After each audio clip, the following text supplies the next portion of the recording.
C'est-à-dire que Emmanuel Macron quitte la présidence de la République parce que par 2 fois il a été désavoué lors des 2 derniers scrutins. Vous voulez redonner de l'air à la politique française, vous voulez redonner de la vie à notre démocratie, mais vous respectez à la lettre les institutions. Voilà. Je suis pas sûr que l'appel à la démission d'un président élu soit particulièrement une étude démocratique.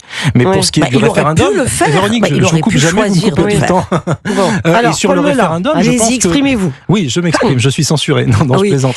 Non, mais elle va être obligée de partir, Véronique. Vous êtes moi, j'ai l'émission aussi, mais c'est pas grave. Moi, je veux finir mon propos sur le référendum. Je pense que c'est important pour nos auditeurs.